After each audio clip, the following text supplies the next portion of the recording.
안녕하세요. 투자한 과학이 나빠추일입니다. 투자는 재미난 놀이다들 현우입니다. 음흠. 사실 요즘 이렇게 주식시장에서는 사실 할 얘기도 많이 없어요. 오늘 이렇게 영상 촬영날 22일인데 오늘 FOMC 열사록이 공개되긴 하는데 영상 촬영하는 지금까지 공개된 게 없고, 그래서 최근에 저랑 아빠랑 이렇게 동시에 같이 재밌게 읽었던 이렇게 팩트플리스에 대한 얘기를 해볼 것 같은데, 한스 로슬링이라는 분이 쓰신 책이에요, 이 책이. 이 책이 테드에도 영상을 되게 많이 올리셨어요. 테드에서 한스 로슨 교수를 많이 불렀던 거지. 아, 그렇죠. 그래가지고 명강사지. 그렇죠. 이렇게 강의 들어보시면 이렇게 세상을 보는 그 인사이트가 또 새로 생기니까 이렇게 보신 것도 참 좋다고 생각됩니다. 그건 이제 크게 보면 그분이 갖고 있는 이제 프리젠테이션 능력이라고 하는 것이 되게 특이하고, 그렇죠. 형태가. 그 다음에 내용은 아주 파지티브하고 아주 긍정적이고, 그 다음에 이제 그 사람이 갖고 있는 이제 에토스라든지 파토스 이런 것들이 그 열정이 되게 넘치고, 그래서 사람이 좋아할 수밖에 없는. 그렇죠. 음. 테드가 계속 부를 수밖에 없는. 그럴 수밖에 없는. 이분이 그 책 시작을 이렇게 여러 가지 본능에 대해 얘기를 하세요. 그러니까 이분이 얘기를 하실 때 인간의 진화를 하면서 뇌에 너무 많은 에너지를 쏟아부으면 안 되니까 이렇게 뇌가 좀 각가지 정보를 차단하는 방향으로 진화를 했다. 근데 그 여러 가지 좀 구멍이 뚫려 있어서 특정 정보는 그 구멍을 타고 되게 쉽게 들어온다. 그래서 우리는 진실에 대해서, 세상에 대해서 되게 체계적으로 오해를 하게 된다. 이게 되게 투자 세상이랑도 이렇게 맞는 그게 있더라고요. 그래서 그 본능에 대해 좀 얘기를 해볼까 합니다. 물리학도 비슷한데, 물리학이 되게 상식에 반해. 상식에 반한 가장 첫 번째 이유는 뭐가 있는가 하면 지구가 둥글다라는 거야. 근데 지구가 둥글다라는 것 자체가 이해가 안 되는 거지. 지구는 분명히 평평한데 둥글 리가 있나. 그 다음에 지구가 떠 있다는 거야, 우주에. 우주가 어떻게 떠 있어? 그럼 지구가 태양을 갖다가 뭐 시속 30km인가? 그래서 그게 서울에서 부산까지를 10몇 초 만에 가는 속도거든. 그 속도로 지구가 달리고 있다는 거야. 그게 이게 이해가 되냐고. 그렇죠. 안 되죠. 근데 이제 우리가 우주가 이해가 안 되는 것만큼이나 우리가 뇌가 이해가 안 되는 거야. 왜 저런 짓을 하는지. 그래서 이제 아주 오랜 기간 동안에 진화를 하면서 뇌가 자기가 듣고 싶은 것만 듣고 자기가 듣기 싫은 건 안 듣고, 본능의 이끌림 같은 것들이 있는 거지. 근데 본능에 이끌리면 결정적으로 우리 입장에서 봤을 때 게임을 못 한다는 거야, 투자 게임을. 그러니까 본능을 거부하고 사실에 기반해야지 투자라는 게임을 잘하게 된다. 그러니까 우리가 실수할 만한 그런 본능에 대한 얘기가 도대체 뭐가 있을까에 기반을 두고 이제 이 책을 읽으면 굉장히 재밌는. 이 중에 가장 이렇게 투자자로서 유의해서 봐야 할 본능이 뭐가 있을까요? 그러니까 니는 보면서 뭐가 제일 유의하게 봐야 될 것 같은데. 저요? 그 비율 크기 본능 뭐 대충 그런 류예요. 그러니까 이제 크기 본능이라고 하는 것들이 참 중요한 거지, 경제를 바라보는 데 있어서. 그러니까 우리가 모든 이제 시계열 데이터들은, 그러니까 타임 시리즈로 되어 있는 데이터들은 트렌드가 있고 시즈널리티가 있고 사이클이 있고 일렉율한 부분들이 있는 거지. 그럼 TSCI라고 하는 트렌드, 시즈널리티, 사이클, 일렉율라 중에서 없애야 되는 것이 뭐가 있는가 하면 시즈널리티를 제거시켜야 되는 거예요. 시즈널리티를 제거시키게 되면 당장 뭘 하게 되는가 하면 작년도랑 지금이랑 비교를 하게 되는 거예요. 그러면 바로 뭐가 나오는 비율이 나오게 되는 거예요. 비율. 그러니까 GDP가 얼마다는 것은 중요하지 않은 거지. 재정적자가 얼마다라고 하는 것도 중요하지 않은 거지. GDP가 얼마나 그로스하냐가 중요한 거고, 재정적자가 전체 GDP 얼마냐가 중요한 거지. 그게 이제 뭐가 있는가 하면 트렌드와 사이클을 살리고 시즈널리티를 제거시키려고 하는 행위라고. 그래서 크게 대해서 얘기하는 것 중에서 그건데, 제일 문제되는 거는 대한민국 가계부채가 얼마쯤 되는지 아십니까? 그러니까 우리는 그렇게 얘기하는 거예요. 대한민국 가계 금융자산 얼마쯤 되는지 아십니까? 그러니까 자산과 부채 사이드를 같이 놔야지 밸런스가 맞았습니다. 자산이 최대치니까 부채도 그렇지. 최대치가 맞는 거죠. 그 다음에 예를 들어서 재정적자라고 얘기를 하면 그 재정을 갖다가 이끄는 국가라고 하는 전체 GDP와 국가 GDP라는 것과 국가의 재정적자를 같이 비교하는 것이 올바른 거지. 그 다음에 미국은 미국 GDP랑 미국 재정적자를 비교해야 되는 거고, 섞으면 안 된다. 섞으면 안 된다. 그래서 그렇게 하는 류의 것들이 이제 이분이 얘기한 것 중에서 그 크기 본능을 제거시켜야 된다는 얘기를 하는 거예요. 우리 집에 지금 저기 갑자기 제일 놀라운 거는 저 대나무. 저 대나무가 되게 놀랍잖아. 영상에서 보이시나? 저 대나무 엄청 컸거든요. 그 대나무가 저게 첫날 한 1m 가까이 컸고, 그렇죠. 지금 현재 5일쯤 됐나? 저게 지금 이제 키가 한 4m쯤 되겠네, 4m. 그럼 저것도 뭐가 있는가 하면 성장률이 둔화되기 시작했다고. 성장률 둔화. 그러니까 이제 저걸 딱 봤을 때, 야, 대나무가 4m야. 이렇게 말하는 것이 아니라, 대나무의 성장률이 둔화되고 있어. increasing at decreasing rate. 단조 증가하고 있어. 이런 것들을 보는 것들이 이제 이 사람이 유의하게 보아야 된다. 이런 얘기하는 거지. 크기에 대한 얘기. 저도 개인적으로 사실 그것도 되게 인상 깊었거든요. 이렇게 수치만으로 보이지 않는 무언가 있다. 수치만으로 세상을 이해할 수가 없다. 그렇지. 근데 사실 그게 단순히 그렇게 이야기가 아니라 GDP 성장률이 2.6%에서 2.5%가 됐다. 그럼 겨우 0.1% 준 것 같잖아요. 근데 그걸 또 이렇게 단적으로 보면 이렇게 모두가 그러니까 임금으로 따지면 모두가 임금이 동일하게 깎이면 문제가 없는데 보통 맨 아래 사람이 몇 명 잘리는 걸로 이 사람들이 독박 쓰게 되잖아요. 그래서 이 사람들의 인생은 이렇게 이 0.1%보다 훨씬 더 이렇게 클 텐데 그런 거 놓치게 되는 뭐 그런 게 좀 있는 것 같아요. 그래서 이제 그 다음에 나온 얘기는 보면 그건데 이게 우리가 이제 의사결정하는 것 중에서 첫 번째 사람이 했던 게 강급 본능이잖아. 강급 본능. 그러니까 강급 본능이라고 하는 것들은 이걸 이렇게 나눈다고 이렇게 나누는데 그러면 이제 그래서 국가 단위에서 이제 의사결정을 한다. 강급 본능에 대한 얘기는 이제 뭐 이 투자를 넘어서서 강급 본능에 대한 얘기를 하는 건 건데 부동산을 바라보는 거랑 비슷할 수 있겠네요. 그러면 자산 중에서는 우리나라에서 이제 그 PIR 같은 거 지수를 계산을 할 때 일단은 PIR은 Price Income Ratio잖아. 그러니까 프라이스는 집값이잖아. 그렇죠. 인컴은 소득이잖아. 그렇죠. 소득이 5단계쯤 나눠지는 거야. 그럼 집값도 5단계로 나누는 거야.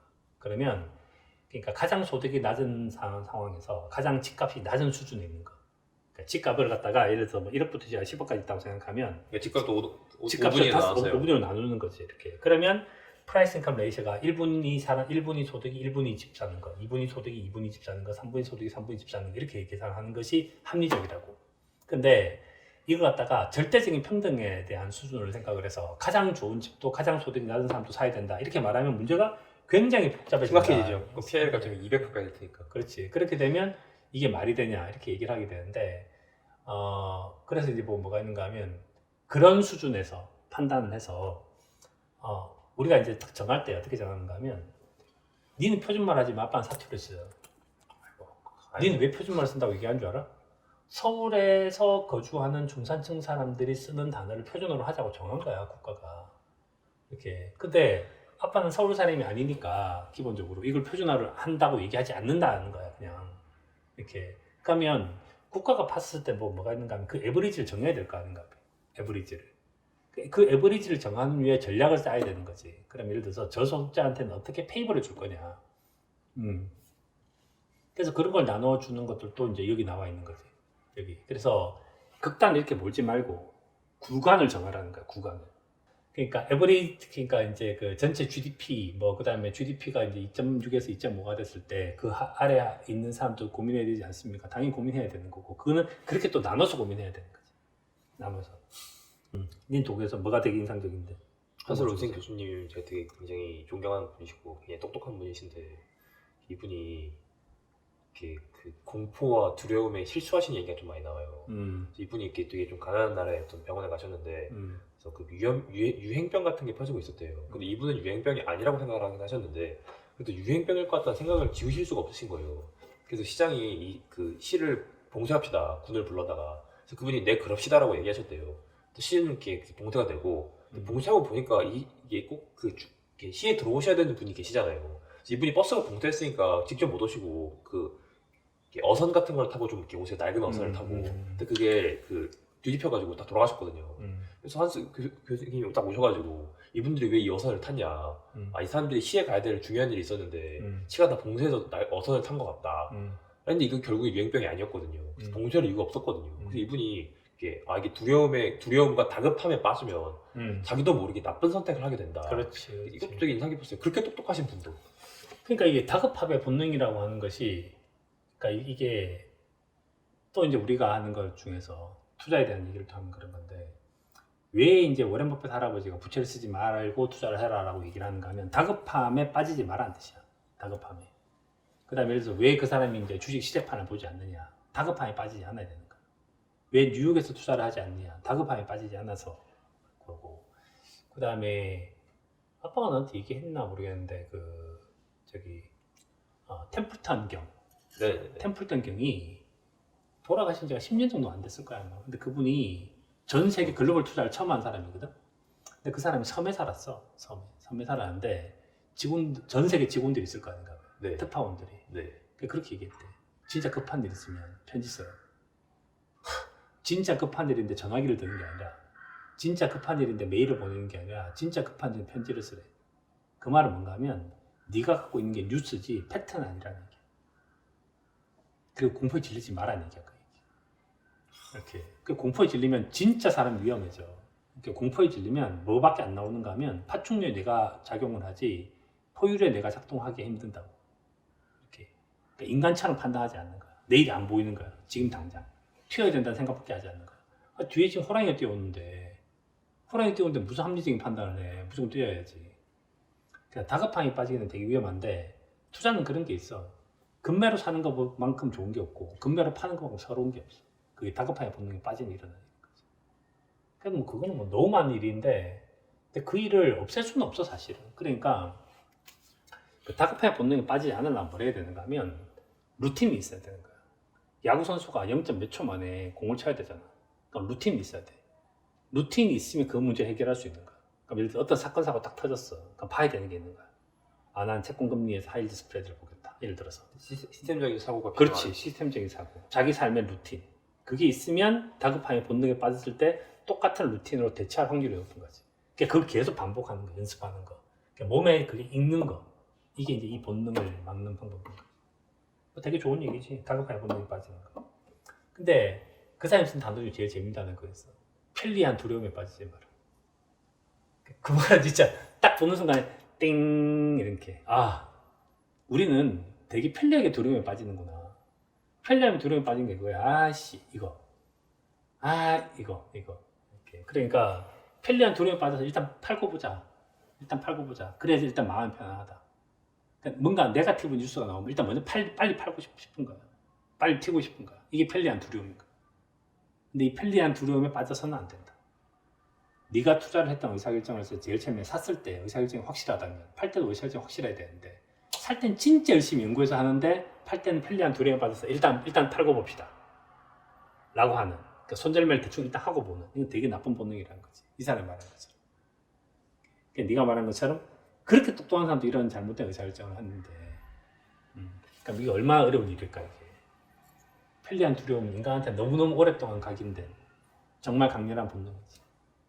그것이 존재를 만들어냈는데 그것이 지금 현재는 불편하게 만들어진 거지. 그럼 일단 이게 이 책을 써주시고 이게 세상에 많은 진실을 전달해 주시는 한슬 로스링 교수님한테 감사 인사를 드리고, 물론 못 받으시겠지만 한 줄 평 하시면서 끝내시죠.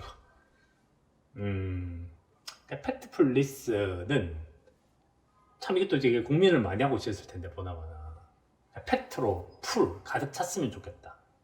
그 다음에 팩트풀리스는 맨 끝에가 명사잖아. 그렇죠. 그러니까 세상이 동사로 움직이거나 형용사로 움직이는 것이 아니라 명사로 움직여야 된다는 거고, 그 말은 감정이 아니어야 된다. 필풀이 아니라 느낌이 많은 것이 아니라 데이터가 사실이 많아야 된다. 팩트로 풀해야 된다.